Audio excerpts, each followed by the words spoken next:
बिहार में लगातार विपक्ष की तरफ से नीतीश कुमार को लेकर एक शब्द जरूर कहा जाता था और वो शब्द था हाईजैक। क्या वाकई नीतीश कुमार को हाईजैक कर लिया गया है? क्या नीतीश कुमार जो बिहार के मुख्यमंत्री रह चुके हैं, क्या अब उनके पास इतनी भी पावर नहीं है कि वो जेडीयू के फैसले ले सके? क्या इतनी भी पावर नहीं है कि नीतीश कुमार अपने बलबूते जेडीयू के अंदर नेताओं, विधायकों और सांसदों से मुलाकात कर सके? क्या नीतीश कुमार के आगे जेडीयू के अंदर से कुछ ऐसे चेहरे सामने खड़े हुए हैं जो नीतीश कुमार के फैसले लेने के बजाय खुद ये फैसले लेते हैं और ये तय करते हैं कि नीतीश कुमार को क्या करना चाहिए, अब जेडीयू को कैसे चलाना चाहिए और बिहार में कैसी तस्वीरें आनी चाहिए, वो ये नेता तय करते हैं।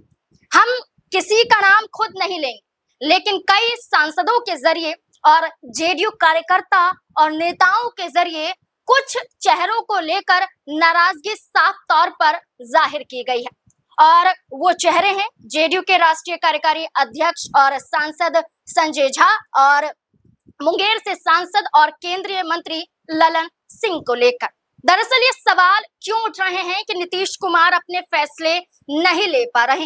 हाल फिलहाल में कई ऐसी घटनाएं बिहार में घटी या कहें कि जेडीयू के अंदर घटी, जो उसके बाद ये माना गया कि जो ताकत नीतीश कुमार के पास थी, जिस नीतीश कुमार को ये कहा जाता था कि 20 साल तक उन्होंने बिहार में रहकर, सत्ता में रहकर राज किया, अब वही राज नीतीश कुमार का बिहार में तो छोड़िए जेडीयू के अंदर ही खत्म हो गया है। दरअसल चर्चा है सांसदों को लेकर, चर्चा है रूठे हुए चेहरों को लेकर जो नीतीश कुमार से मुलाकात करना चाहते थे लेकिन मुलाकात नहीं होती। वो लापरवाही को लेकर जो नीतीश कुमार जब देखते हैं तो फटकार लगाते हुए नजर आते हैं। वो नीतीश कुमार जो दबाव में बीजेपी के नजर आते हैं और अपने बेटे को आगे करने के लिए मुख्यमंत्री कुर्सी को भी त्याग देते हैं, ऐसा विपक्ष का कहना है। क्या मामला है? मामला है सांसद को लेकर। झंझारपुर सांसद रामप्रीत मंडल का ये आरोप है या कहें कि उनका वीडियो कुछ दिनों पहले सामने आया। इस वीडियो को लेकर पुष्टि हम तो नहीं करते हैं, लेकिन इस वीडियो में ये कहा गया कि उन्होंने साफ तौर पर कहा कि वो 2 महीने से लगातार नीतीश कुमार से मुलाकात करना चाहते हैं, लेकिन नीतीश कुमार से मिलने नहीं दिया जा रहा है, उन्हें रोका जा रहा है। कभी कोई बहाना बनाया जाता है तो कभी कोई बहाना बनाया जाता है, लेकिन नीतीश कुमार से सांसद को ही नहीं मिलने दिया जाता है। जबकि उस वीडियो में ये कहते हुए नजर आ रहे हैं कि बड़ी तकलीफ में वो हैं और मुलाकात नीतीश कुमार से करना चाहते हैं। सिर्फ वो तकलीफ में नहीं है, बल्कि पिछड़े, अति पिछड़े वर्ग के लोग भी तकलीफ में हैं। और इसी बात को लेकर, इसी मुद्दे को लेकर वो नीतीश कुमार से मिलना चाहते थे, लेकिन मुलाकात करने नहीं दी गई। ये तक कहा गया कि बिहार के वर्तमान मुख्यमंत्री सम्राट चौधरी से जब चर्चा की गई और मुलाकात का समय मांगा गया, 2 मिनट के अंदर मुलाकात हो जाती है, लेकिन नीतीश कुमार से नहीं होती है। ये बड़ा सवाल खड़ा करता है। इसके बाद ये कहा गया कि जब जेडीयू दफ्तर में बिना बताए नीतीश कुमार पहुंच जाते हैं और वहां का हाल देखते हैं कि जो काम नीतीश कुमार ने बोला था वो काम पूरा नहीं होता है, तो प्रदेश अध्यक्ष उमेश कुशवाहा को फटकार लगाते हुए नजर आते हैं। ये तक कहते हैं कि चलिए किसी और ने कहा हो तो ये समझा जा सकता है, लेकिन मैंने खुद कहा था कि ये काम पूरा हो जाना चाहिए, आपने वो काम भी पूरा नहीं किया है। ये दूसरी घटना है जहां नीतीश कुमार खुद ये कहते हैं कि जेडीयू के नेता, जेडीयू के प्रदेश अध्यक्ष और जेडीयू के तमाम जो नेता हैं वो लापरवाही बरतते हुए नजर आ रहे हैं। मानो ये दिखाया जा रहा है कि नीतीश कुमार अब हैं ही नहीं, दिल्ली में मौजूद है, क्योंकि अब जिम्मेदारी दिल्ली में मिली है, क्योंकि बिहार की जिम्मेदारी तो वो खुद छोड़ चुकी हैं, तो अब वो क्या देखेंगे। लेकिन अचानक नीतीश कुमार पहुंच जाते हैं और इसी लापरवाही को लेकर बड़ा आरोप और बड़ी नाराजगी जाहिर करते हैं। तीसरा मामला होता है यहाँ आरसीपी सिंह को लेकर। आरसीपी सिंह जो नीतीश कुमार के बेहद करीबी माने जाते हैं, पूर्व केंद्रीय मंत्री हैं, जो जन सुराज का हिस्सा विधानसभा चुनाव के दौरान बने थे, लेकिन वो खुद नीतीश कुमार से मुलाकात करना चाहते थे, लेकिन ये कहा गया कि संजय झा और ललन सिंह ने साफ तौर पर इनकार कर दिया कि आरसीपी सिंह नीतीश कुमार से मुलाकात नहीं कर सकते हैं और उनके तमाम कार्यकर्ता वहीं पर विरोध प्रदर्शन करते हुए नजर आते हैं और ये तक कहते हैं कि आखिरकार नीतीश कुमार से मुलाकात क्यों नहीं करने दी जा रही। ये मामला 27 जून का है और इस मामले को लेकर ये कहा गया कि नीतीश कुमार से मुलाकात नहीं करने दी गई और इसमें ये दो बड़े चेहरे सामने आए, लेकिन जब वहां पर हंगामा हुआ और जब ये सब कुछ देखा गया तो लगभग घंटों बाद जाकर आरसीपी सिंह को नीतीश कुमार से मुलाकात करने दी गई। अब ये देखिए, आरसीपी सिंह के बारे में चर्चा करें तो जेडीयू में 2010 में शामिल हुए थे, राज्यसभा सांसद बने थे 2010 और 2016 में।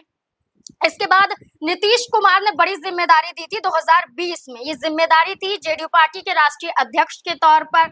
2021 में वो केंद्रीय मंत्री भी बने, लेकिन 2022 में राज्यसभा चुनाव के दौरान उन्हें आगे नहीं किया गया। नाराजगी जाहिर की, इस्तीफा दिया, अलग हुए, बीजेपी में गए, बीजेपी से अलग हटे और हमने 2025 में जनसुराज में उन्हें शामिल होते हुए देखा था। लेकिन अब वो ये चाहते हैं कि जेडीयू में वापस आ जाएं और इसी सिलसिले में मुलाकात होनी थी, लेकिन मुलाकात नहीं की जाती है। तो ये तीन ऐसी घटनाएं हैं जो ये बताती हैं कि नीतीश कुमार खुद आगे आकर फैसला नहीं ले पा रहे हैं। इतना ही नहीं, आपको ये भी बता दें कि जब बिहार का मुख्यमंत्री तय करना था कि नीतीश कुमार नहीं तो कौन, जेडीयू की मांग थी कि निशांत कुमार को बनाया जाए, लेकिन यहाँ पर जेडीयू के अंदर से ये तक कहा जाने लगा, नाम न बताने की शर्त पर कुछ नेताओं ने कहा कि इसके पीछे ललन सिंह, संजय झा का हाथ है। वो नहीं चाहते थे कि निशांत कुमार आगे आए। ये कहा गया था कि ललन सिंह खुद मुख्यमंत्री बनना चाहते हैं, या ये कहा गया कि बीजेपी के इशारों पर वो फैसला ले रहे हैं।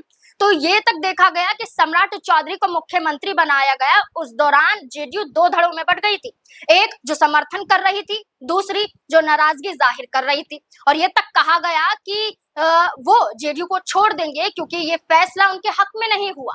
वो जेडीयू जो बिहार में एक मजबूत, एक बड़ी और एक ऐसी पार्टी के तौर पर जानी जाती थी, जिसको लेकर ये चर्चा थी कि बिहार में नीतीश कुमार नहीं तो कोई और नहीं, बिहार में जेडीयू नहीं तो फिर कुछ नहीं।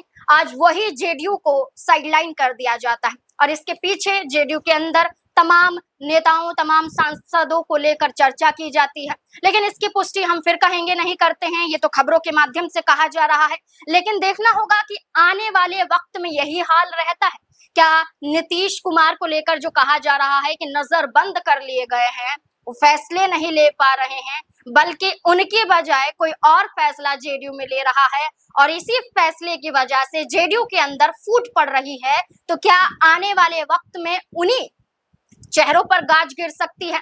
क्या आने वाले समय में नीतीश कुमार कोई बड़ा कदम उठाने के लिए मजबूर हो सकते हैं? क्योंकि निशांत कुमार को स्वास्थ्य मंत्री बना दिया गया, इसके बावजूद देखिए वो चेहरा अब नजर आ रहा है, कहीं नहीं दिखाई देता है। और कई ऐसी वीडियो सामने आई जहां निशांत कुमार पर उंगली उठती है, आपका विभाग, आपका मंत्रालय, लेकिन जिम्मेदारी आपकी नहीं। अब ऐसे में नीतीश कुमार ने अपने बेटे को आगे तो किया, त्याग दिया, अपनी कुर्सी तक छोड़ दी और अब ये तमाम चर्चाएं हो रही हैं कि नीतीश कुमार हाईजैक हो गए हैं, फैसले नहीं ले पा रहे हैं। आने वाले वक्त में देखना होगा कि क्या कुछ और बिहार में, खास तौर पर जेडीयू के अंदर देखा जाता है, क्या स्थिति ऐसी ही रहती है या आने वाले समय में असामान्य स्थिति पैदा हो जाएगी। और ऐसा होता है तो क्या जेडीयू वाकई दो धड़ों में बंट जाएगी? आपको क्या लगता है इस पूरे मुद्दे को लेकर? अपनी राय कमेंट सेक्शन में जरूर दें।